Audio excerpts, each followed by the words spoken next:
एक घने पेड़ पर एक सुंदर तोता रहता था। उसके दो छोटे छोटे बच्चे थे जो देखने में बिल्कुल एक जैसे लगते थे। एक दिन जब मम्मा तोता खाना लेने गई, एक शिकारी धीरे से उस पेड़ पर चढ़ा और घोंसले से उसने दोनों बच्चों को उठा लिया। और जब उनको झोले में डाल रहा था, एक तोता तो उड़ गया, पर दूसरे को उसने झोले में डाल लिया और अपने घर ले गया। वहाँ से एक साधु महात्मा जा रहे थे। उन्होंने बड़े प्यार से उसे उठाया और अपने आश्रम ले। इस तरह दोनों तोते बड़े हो गए, एक तोता शिकारी के साथ और दूसरा साधु महात्मा के साथ आश्रम में पलने लगा। बहुत दिन बीत गए बच्चों। एक दिन एक राजा उस जंगल से गुजर रहा था। उसे एक आवाज सुनाई दी, मालिक मालिक, आप तीर कमान उठाकर इस आदमी को तुरंत मार डालो। राजा ने अपनी गर्दन घुमाई और देखा, अरे यह तो तोता था।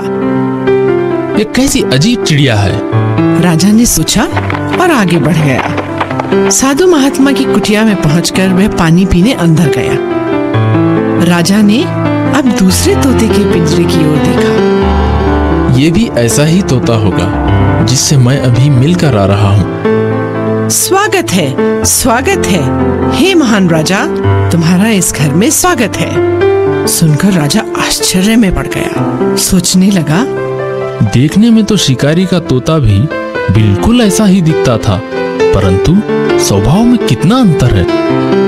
राजा पिंजरे के पास गया और बोला, मैंने जंगल में एक तुम जैसा तोता देखा था, जो देखने में तो तुम्हारे ही जैसा था, पर स्वभाव में बड़ा कठोर था।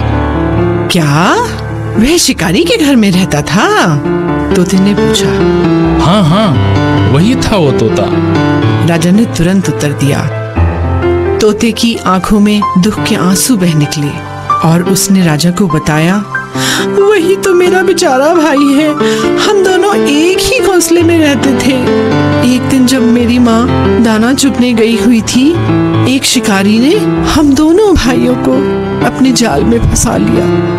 मैं तो बचकर निकल गया और मेरा भाई उसी शिकारी के पंजे में फंस गया। मेरा बेचारा भाई शिकारी के साथ रहकर उसके जैसा ही क्रूर बन गया, पर मेरे मालिक बहुत अच्छे हैं, साधु प्रवृत्ति के हैं, इसलिए मैं ऐसा हूँ। अच्छी संगति का अच्छा प्रभाव और बुरी संगति का बुरा।